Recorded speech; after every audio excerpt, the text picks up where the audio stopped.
No gimmicks, though, no offshore tax acrobatics, just thoughtful planning, patience, and a willingness to think ahead. This isn't about never paying taxes. You will pay them. I pay them. The point is to pay them on your terms. Quick note before we start today's episode. For the past 7 months, this show has been 100% ad-free. And I know many of you love that. I read your reviews, which often say, "Thank you for keeping this pure." I also read the reviews on other finance shows that sometimes say, "Thank you for killing this show with ads, ya ding-dongs." So yes, I'm highly sensitive to the fact that you are highly sensitive to ads. But my family recently informed me that they would also love for me to earn just enough from my financial literacy endeavors to buy heating oil this winter. Now, as always, in the spirit of full transparency, there are a few ways I could do that. I could sell a product or a course, but alas, my book doesn't come out until next year, so we're going to have to wait a bit longer for that option. I could charge for the content by creating subscriptions or putting it behind paywalls, which not only goes against my values, but frankly would create an awkward mess of 3 years of short-form videos that have told you I create financial content for free so you don't have to pay for it. That leaves sponsorships. And here's my continued promise, the same one I made in the very first episode of this show. I will continue to be absurdly picky, like unreasonably, career-limitingly picky. That's why in 3 years, I've only worked with one sponsor across all of my platforms. Any sponsor you hear me talk about on this show will meet that same bar, and I'll never work with a company whose goods or services I don't already use or 100% would use myself. Because yes, I'd like to keep my thermostat above 58 degrees this winter, but I'll never trade your trust for that. That's what layers upon layers of sweaters are for. And if it comes to it, I've been told bloodhounds make excellent heating pads and cuddle buddies. So without further ado, I give you a quick word from our first ever sponsor. And if you've been here for a while, you'll understand why this is such a big deal for me. My main goal, always and forever, is to help you feel confident, empowered, and simply awesome managing your own money. I've spent years creating free financial education because I genuinely believe everyone should have access to it. And every single day, I still get about 20 emails from people saying, "That's great, Tyler, but who would you trust if you weren't a former portfolio manager or someone who wanted to manage their own money?" And without a doubt, the answer is Facet. You all know I've been championing the flat fee model since day one, years before I linked up with Facet, because it's not twice as hard to manage $2 million as it is $1 million, and you shouldn't pay more simply because you have more. What I love about Facet is that you get access to a full team of CFP professionals who help you with your entire financial picture, not just your investment performance. They care about your life as much as your numbers. And to give you an idea of the kind of people they are, because that sort of thing matters to me, when we started working together, they didn't send me the usual swag box with a branded tote bag I'd never use. Instead, they sent 2 dog bowls for my bloodhounds. That told me everything I needed to know about who they are and what they value. It's also why I'm genuinely thrilled to have them as the first official sponsor of this show. So, if you're 90% of the way there, but want an expert hand with final allocation strategies, tax planning, or even unpacking your relationship with money and why it might be time for a change, visit facet.com/Tyler. That's facet.com/Tyler, and see why they're the only partner I have ever brought to you thus far as a resource. Facet is an SEC-registered RIA. This is not advice. All opinions are my own and not a guarantee of a similar outcome. I'm not a member of Facet. I have an incentive to endorse Facet as I have an ongoing fee-based contract for cash compensation, as well as percentage of equity in Facet based on this endorsement. Hello, friends. This is Tyler Gardner welcoming you to another episode of your Money Guide on the Side, where it is my job to simplify what seems complex, add nuance to what seems simple, and learn from and alongside some of the brightest minds in money, finance, and investing. So let's get started and get you one step closer to where you need to be. Welcome back, friends. If you're tuning in for the first time today, or if you've missed a few episodes along the way, do yourself a favor, hit pause and go back one episode. This is part 2 of our series on the smartest tax strategies for your 50s. And I promise it'll make way more sense if you start at the beginning. Otherwise, it's like trying to watch The Godfather Part 2 without ever meeting Vito Corleone. You'll get the gist, lots of whispering, the occasional murder, but you'll wonder why everyone looks so constipated throughout the entire film. In Part 1, we covered the first 4 strategies: Roth conversions, withdrawal sequencing, keeping your taxable accounts tax efficient, and tax loss harvesting. Boring on paper? Absolutely. But I argue they're the broccoli of retirement planning. Not flashy, not fun, but the reason you'll still be upright in your 80s instead of eating canned soup somewhere in the dark. Today, we're diving into the final 4. The Health Savings Account Triple Play, Social Security Timing and Taxes, Charitable Giving with Donor-Advised Funds, and what's called bracket shifting by gifting to your adult kids. These last 4 are for people who want to get clever, but not too clever. Nobody's suggesting you try to outwit the IRS with offshore shell companies or gold bars buried in your backyard. These are strategies for people who have realized that money isn't just about you, it's about family, community, and making sure the biggest heir to your estate isn't the IRS with their handout like an unwelcome wedding guest.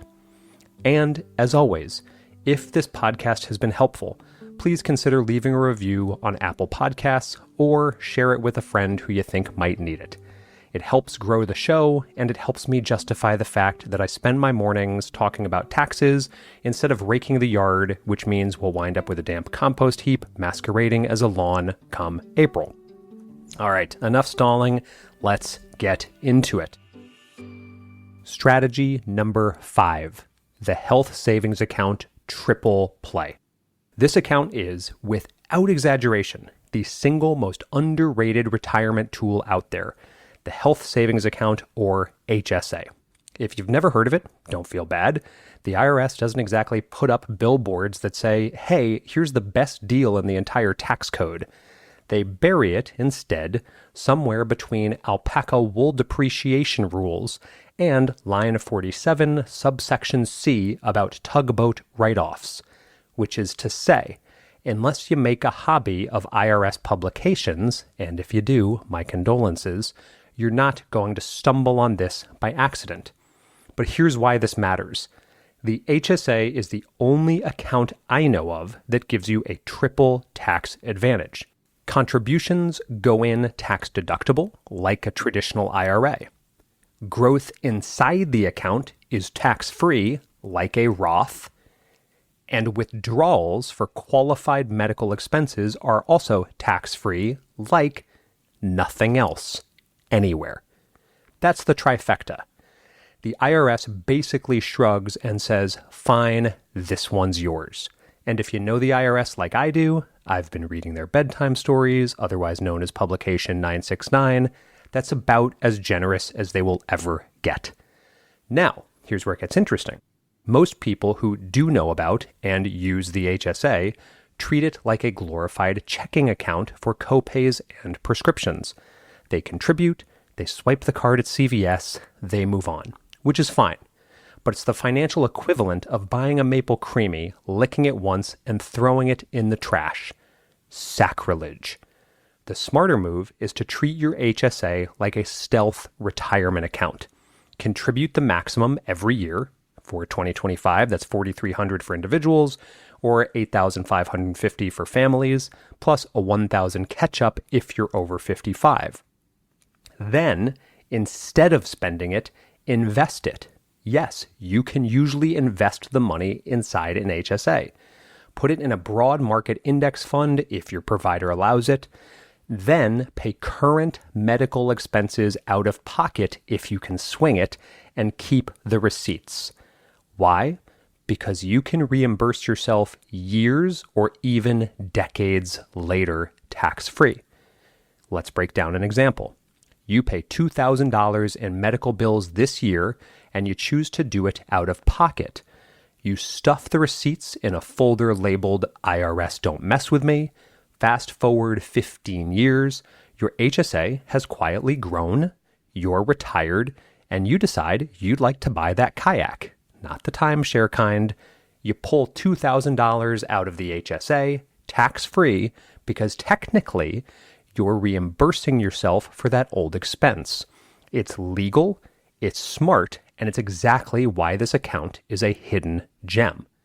Now, what if you never use it for medical expenses? Well, after age 65, you can withdraw from your HSA for anything without penalty.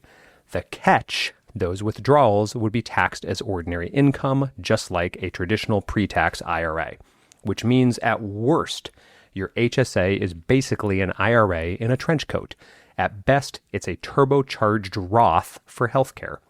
And let's be honest, the reason none of us adore the HSA is that none of us want to think about spending our hard-earned money on healthcare. But whether or not you're currently on a daily cocktail of AG1, fish oil, and optimism, you will have medical expenses. Fidelity estimates the average 65-year-old couple today will spend around $315,000 on healthcare in retirement. That number will only climb. So pretending you don't need an HSA is like pretending you'll enjoy Vermont winters after 4 p.m. in January. Spoiler, you won't. So, what's the play? If you have access to one and are eligible for one, meaning usually you're part of a high-deductible health program, max it out every year that you can afford to do so, even if it stings. Future you will send present you a fruit basket. Next, invest the balance. Don't let it rot in cash unless you absolutely need it in that given year. Then save the receipts. Think of them as golden tickets for future tax-free withdrawals to spend on anything you want. Finally, after 65, know your options. Medical expenses stay tax-free. Everything else is fair game, just taxed like an IRA. And one more pro tip.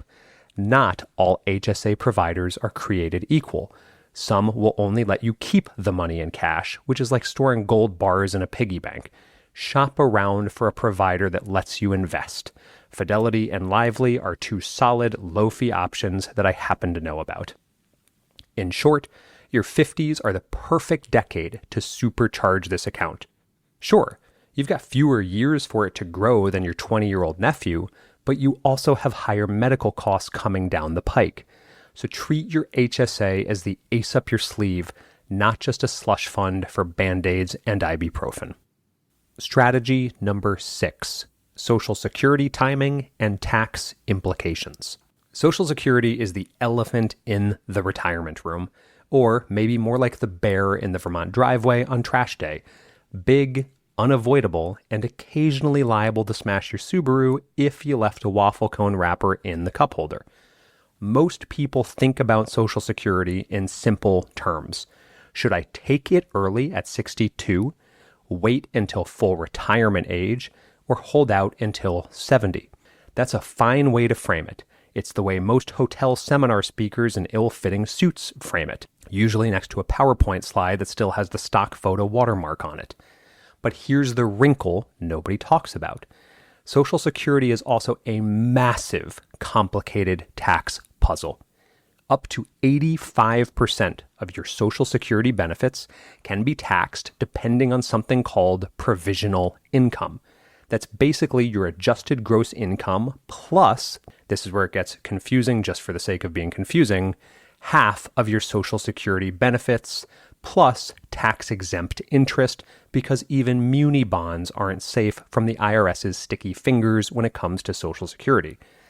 If that aggregate number crosses certain thresholds, $25,000 for single filers or $32,000 for married couples as of 2025, you start paying tax on your benefits. And those thresholds haven't been indexed for inflation since mullets were cool, which means they've aged about as well as mullets. So, the decision of when to claim Social Security isn't just about getting a bigger monthly check or even aggregate check. It's about controlling how much of that check the IRS quietly siphons back. And don't get me started on the existential absurdity of paying taxes on money you already paid taxes to fund. It's like buying a round of drinks for your friends and then being asked to chip in again when the bill arrives for the next round. Let me give you two scenarios. Scenario A. You claim at 62 while you're still pulling money from taxable and IRA accounts.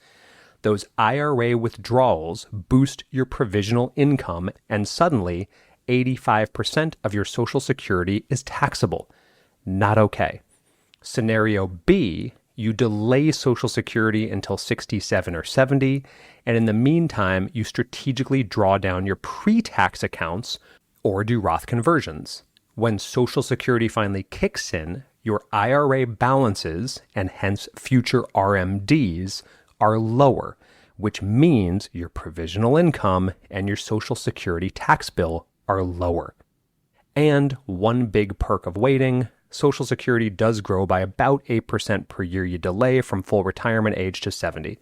Yes, that's a guaranteed increase backed by the US government, which is not a phrase I get to say with a straight face very often. Now, as many of you know, I talk about the benefits of claiming at 62. When I do so, I'm usually looking at the aggregate lifetime amount, not factoring in how much might be taxed along the way. That's the catch. If you don't consider the tax angle, you might pat yourself on the back for maximizing benefits early, only to realize you just maximized the IRS's slice instead. But let me be clear, I'm not saying everyone should delay. If you have health issues, a shorter life expectancy, or you simply need or want the income now, claiming earlier, even if taxed, can make sense. Waiting isn't a moral virtue, no matter how much the Stanford marshmallow experiment scientists wanted to preach that it is. It's just a math problem, and sometimes the math says take the money and run. Here are a few practical moves you might consider. Start by modeling different claiming ages. Use the SSA calculator at ssa.gov/myaccount to see your projected benefits at 62, full retirement age, and 70. I've done this, it's actually kind of fun. Next, pair that with Roth conversions. Use the gap years before Social Security to shift money from pre-tax to Roth. That lowers future RMDs and reduces how much of your Social Security might get taxed. Then, mind the brackets. Sometimes claiming earlier keeps you in a lower bracket overall. Other times, delaying helps. Run the math, or if you're allergic to math, get someone else to run it for you. Finally, do coordinate as a couple if you are a couple. Often the higher earner chooses to delay to maximize the survivor benefit, while the lower earner claims earlier. Here's a stat to hammer this home. A study from Boston College's Center for Retirement Research found that about half of retirees claim at 62, even though many might be better off financially and tax-wise by delaying. Why? Because we're wired for instant gratification. We see the money, we want to grab the money. Again, it's the marshmallow test, only with Social Security checks instead of candy. But sometimes waiting does pay off, and the key word is sometimes. My mission here isn't to turn you into a compulsive optimizer who spends retirement hunched over spreadsheets muttering about provisional income. It's to make sure you've thought about it, made a plan, and actually set dates for when and how you're going to spend. Otherwise, you'll spend so much time planning to live that you'll forget to actually live. Strategy number 7, charitable giving or donor-advised funds/DAFs. Let's talk about one of my favorite win-win strategies for some of us, charitable giving. On the surface, many of you might think this is not a great money play because naturally, you'd prefer to keep your money. Fair enough. But here's a perspective shift you might consider. Taxes are you giving money away to someone else and hoping they use it wisely, but having very little control in how they do so. Charitable giving, on the other hand, is you giving money away and actually deciding yourself how it might get used. And the IRS, in a rare burst of kindness, gives you a tax advantage for doing so. Here's the play. Use a donor-advised fund, or DAF. Think of it as the Costco of generosity. You make one giant donation in a high-income year, which lets you itemize and take a big deduction that year. Then you parcel out the gifts slowly on your terms to your favorite charities. One Costco trip, many toilet paper rolls. Here's an example. Let's say you usually give $5,000 a year to your local food bank. That's wonderful. But maybe this year your income is unusually high. You sold a business, landed a windfall, or, let's be honest, finally unloaded that Peloton on Facebook Marketplace for way more than you had any right to. Instead of dribbling out $5,000 a year, you drop $50,000 into a DAF all at once. You get the full $50K deduction this year when it really matters, but you can still send $5K to the food bank every year for the next decade. The beauty is you front-loaded the tax break into the year when it counted the most, but your charities still get their steady support. Fidelity Charitable, Vanguard Charitable, Schwab, they all run DAFs with pretty low costs and easy online portals, making this almost as painless as ordering socks from Amazon. And there are a few hidden perks.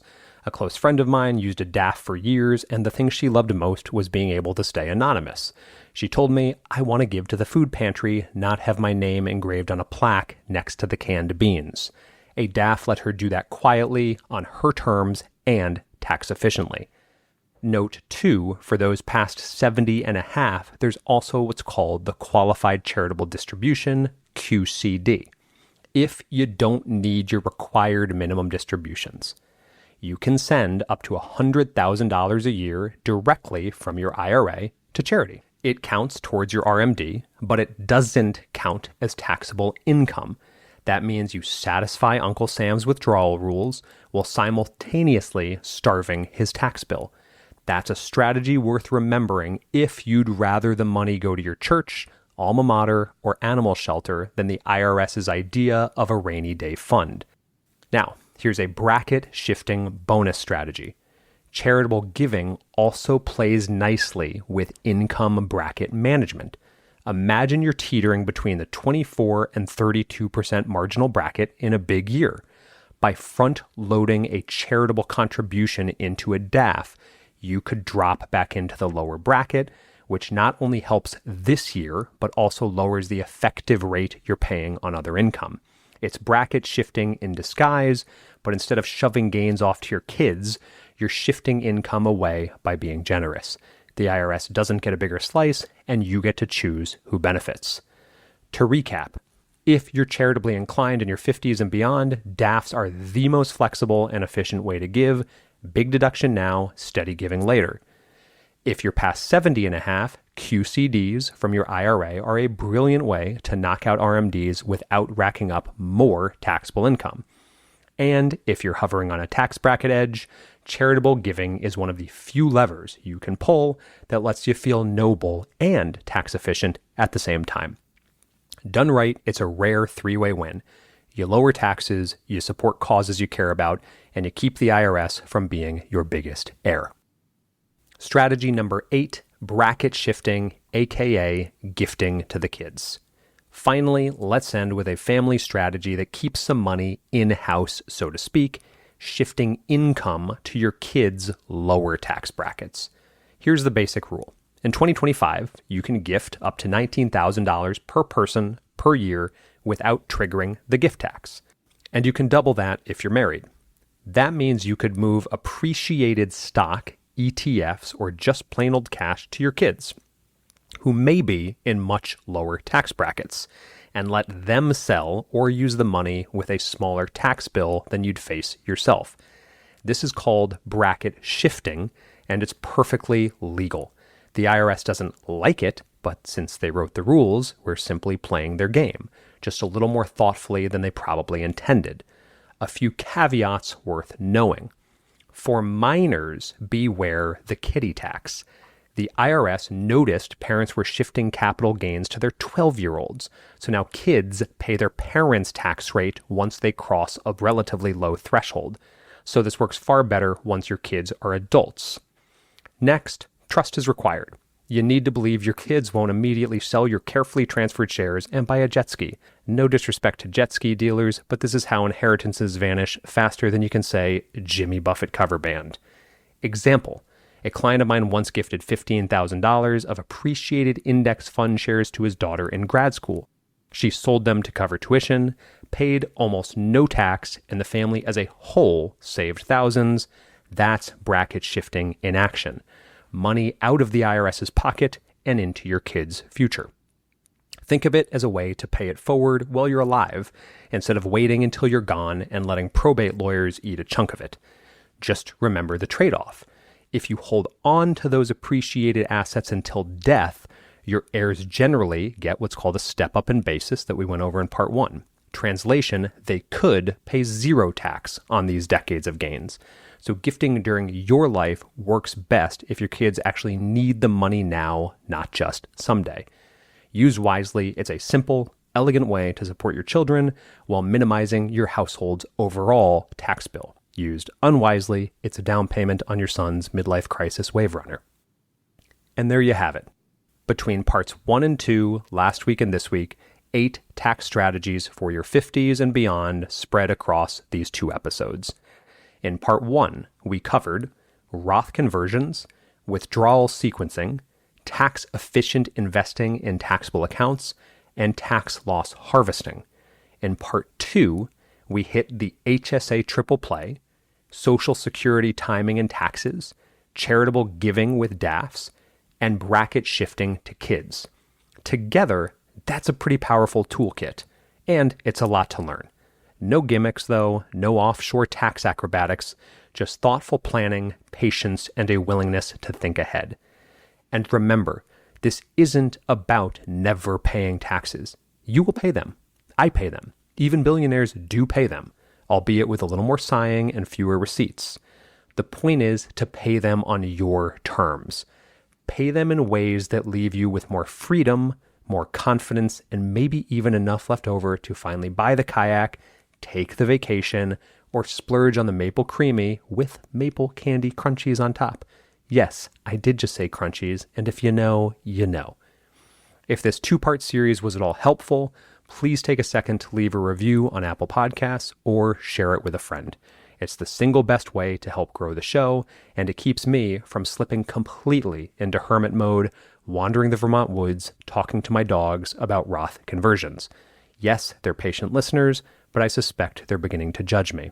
As always, I hope this gives you something useful to think about throughout the week and gets you one step closer to where you need to be. Thanks for tuning in to your Money Guide on the Side. If you enjoyed today's episode, be sure to visit my website at tylergardner.com for even more helpful resources and insights. And if you are interested in receiving some quick and actionable guidance each week, don't forget to sign up for my weekly newsletter, where each Sunday I share 3 actionable financial ideas to help you take control of your money and investments. You can find the sign-up link on my website, tylergardner.com, or on any of my socials at socialcapofficial. Until next time, I'm Tyler Gardner, your money guide on the side, and I truly hope this episode got you one step closer to where you need to be.